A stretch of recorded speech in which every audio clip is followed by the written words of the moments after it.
Alright guys, welcome back to Formula 1 News. The first day of practice in Spain has concluded, but everyone's eyes have been turning to the Aston Martin and how similar it looks, this new B-Spec car, to the Red Bull. The FIA have said that actually what Aston Martin have done is okay, apparently, but Red Bull aren't so convinced, reckoning that some foul play certainly could be a possibility here. Very much interested in your thoughts in the comment section below. Hit the like button if you enjoy. Subscribe if you're new as always, I'll greatly appreciate it. Closing on 2k, love to see that one. First, I just wanted to mention this because you got to give some credit to the Red Bull guys for how petty some of these guys are on occasion. There's like some new green Red Bull drink that they've come out with relatively recently, and well, of course, they're all using it here because the green Red Bull is what everyone is calling this new Aston Martin. We'll see that here in just a second. Of course, this is another angle of Christian Horner with this green Red Bull, just to kind of, show that they're not so happy with this whole Aston Martin situation. Because interestingly enough, Dan Fallows, we'll talk about him more in a second here, but he was actually working for Red Bull as one of their kind of head aero guys last season. Now he's the technical director over at Aston Martin, right? There's certainly some questions being raised on that front. Some upgrades further for the Red Bull this weekend. So many upgrades for so many cars we looked at yesterday, but the Red Bull apparently has lost another 5 kilos. That could be worth, 1-2 tenths per second per lap, so that's going to be a pretty big deal. Of course, we'll talk about practice results here in a few minutes' time.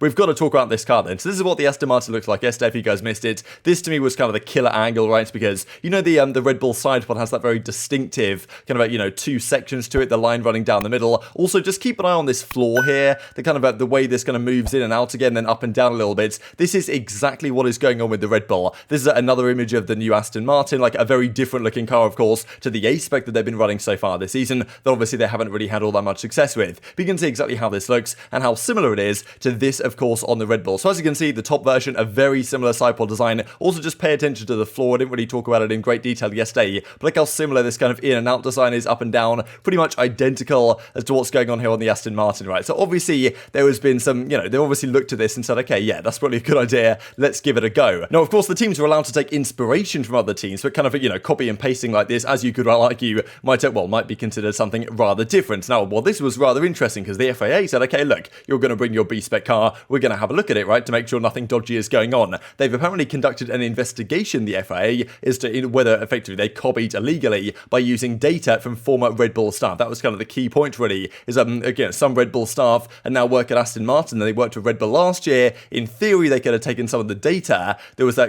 kind of still there when they were working at Red Bull, when they were kind of preparing this car throughout the last season, brought that over to Aston Martin, which is something that certainly is not allowed. Now, apparently, Aston Martin were already kind of using this B version of the car in wind tunnel testing last November. Now, I would imagine here that probably the car that they were using in wind tunnel testing last November didn't look just like this. It probably looked, maybe relatively similar to this, and they've probably seen what Red Bull have done so far this year and said, okay, let's adapt it in that way to make it look rather like the Red Bull. So if they can prove that a car similar to this concept was used last November before they would have had a chance to copy the Red Bull, then I guess they're going to be happy with it, as long as, they didn't take any data and, ideas too much from the guys who came over from Red Bull, of course. So a rather interesting situation, and understandably so, Red Bull aren't so happy about it, right? And as it kind of is pointed out right here in the article, because of the many similarities, the FIA visited the Aston Martin factory at Silverstone this week to investigate the situation. The FIA believe that Aston Martin designed the car on their own with no outside help. Aston Martin always planned 2 different concepts. In October 2021, the Aston Martin engineers made the decision to go for the A version. 1 month later, the engineers didn't find any more improvements. In November, they switched back to the B version, rather interesting, but with the restart, the B version came a bit too late. They'd already produced the A version in the factory. That's kind of why they used that for the first bit of the season, and they're more confident that this version of the car is going to be what's going to take them forward. So a rather interesting situation. They describe right here how the cooling system and the packaging is arranged rather differently in both cars, indicating that this isn't kind of a last-minute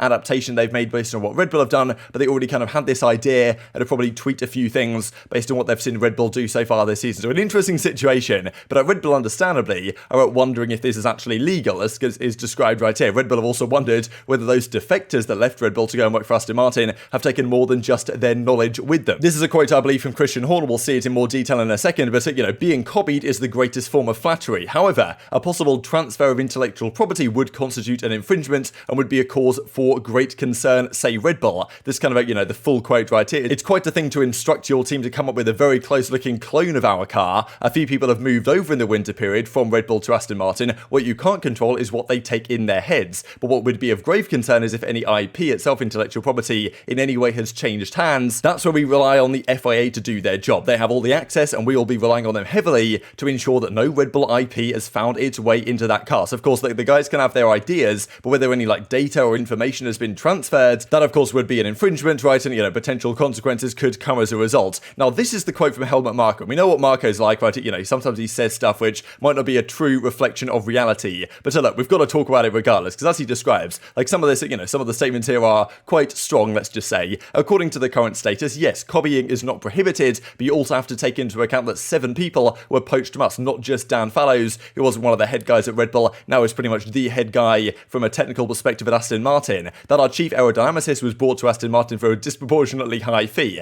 Helmut Marko says, and there's still a few facts we are checking. We need to look into that matter in further detail. Dan Fallows, you concerns like that the rules weren't quite followed there, and as Marko said, it's not just Dan Fallows. There is evidence the data has been downloaded. So not sure where he's getting this from, but the idea effectively being that, you know, someone's downloaded some of the Red Bull data to take it with them when they went to go to Aston Martin. So that would be quite something. Copying is not prohibited, but is it possible to do such a detailed copy of our car with no documentation, right? So that is the question. Of course, like as Tammy says right here, things could get ugly if this turns out to be a true situation. So definitely it's one to keep our eyes on over the coming days. Definitely wanted to talk about some of these upgrades though in more detail, because practice has just concluded. We've seen some of these upgrades in action. Mercedes, of course, front wing, rear corner, floor edge, floor body. The floor changes were kind of the key ones they were looking for to deal with the porpoising issues they have been suffering. Of course, this one, a higher downforce circuit. You'd imagine that if porpoising was going to be a problem, you would see it at, well, very rapidly towards the end of the main straight. In practice, especially for Mercedes and maybe Ferrari as well to a degree, the porpoising does seem to be less, which is, well, certainly they're going to be happy about, and it does seem to, for Mercedes and FP2, to have unlocked some greater performance. Now, well, the car that actually made the most upgrades here was McLaren. Look at all this type of stuff. They had a pretty tough time today, actually, especially in the second practice when Norris went off into the gravel, had a tough time. The car got damaged, had to effectively call it quits for the day. Alpine are looking good as well. Aston Martin, of course, I mean, they've also made a fair few changes with what is effectively an entirely new car. And Alfa Romeo also changing a few things, although I believe the majority of these are only for Bottas as opposed to guanyu on the other side of the garage. Just wanted to look at this, right? This is the Miami floor that we see here on the left-hand side, the new floor here in Barcelona, what people are calling kind of like an ice skate on the kind of, well, bottom of the flooring here, which seems to be kind of the solution that Red Bull have employed. Some slight differences here to the shape of the floor, and yeah, just a few other tweaks as well, to be honest, to the flooring, but they believe this might take them in the right direction, and Toto Wolff is confident that it has done exactly that. As he says, we were able to significantly reduce bouncing. It is a step in the right direction. He said that after first practice 1 and in first practice 2, they actually looked somewhat better. Now, in terms of race pace, I think it's a slightly different story. Like in terms of, well, pure one-lap pace, the Mercedes actually look quite good, whereas so far this season they've been lacking in one-lap pace, and the race pace has been okay. Look, it's only practice. It's very hard to look into, but you know, kind of based on first practice, the actual distance of the best time, they would have been around 0.3 of a second, which, you know, is obviously not too bad compared to the second that they have been every single race. So if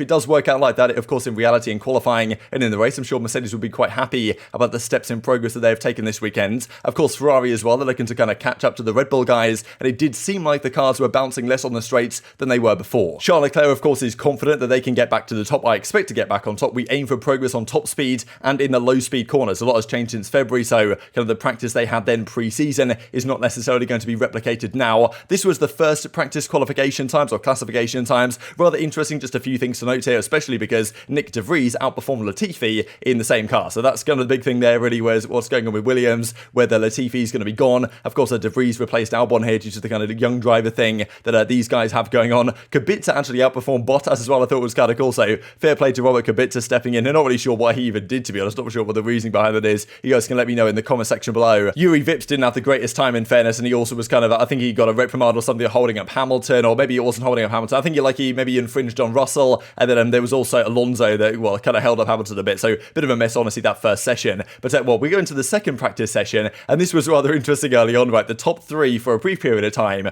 was Verstappen, Vettel, and Perez, and at one point Vettel was even P1. So that was, I think, people were saying, okay, that, you know, there's 2 Red Bulls in the top 2, 3 Red Bulls in the top 3, based on what we have seen so far. And this also, as we kind of got towards the end of the session, you guys can see here on the left-hand side, the kind of rankings, with Leclerc fastest, then Russell and Hamilton P2, P3 on pure one-lap pace. So this is, of course, rather impressive for Mercedes. Of course, like FP2 last time out in Miami was a rather similar story. They seemed to unlock good performance, and then it fell away from them in qualifying in the race itself. But honestly, watching the Mercedes, it did seem somewhat better. It felt like the drivers had a bit more confidence in the car to throw it into the corners, like, you know, of course, Hamilton, I suppose, is used to doing with the W11, the W12, I mean, the W11 especially, of course. Some of the things that car would do around this track were ungodly a couple of years ago, but of course, the W13 hasn't, well, anywhere near got towards that point yet. But yeah, certainly they're, I suppose, looking more promising. This was rather interesting while they were doing their long runs. was that it was actually, apparently, according to AWS, the car performance rankings on the straight was Russell and Hamilton a bit faster. So whether they're using a bit more engine mode or whatever to unlock a bit more time on the straights, or whether this data is completely unreliable, who really knows? But yeah, Sainz 3/10 down on his teammates. Verstappen was here in P5. Alonso looking rather impressive as well. And of course, well, another difficult time really for the McLaren guys because Norris wasn't really able to compete for the rest of the session. Slightly different story, it must be said, in terms of long run pace. Of course, like, it's always rather hard to say. Lewis and Georgiana did about 7 or 8 laps, and Charles actually said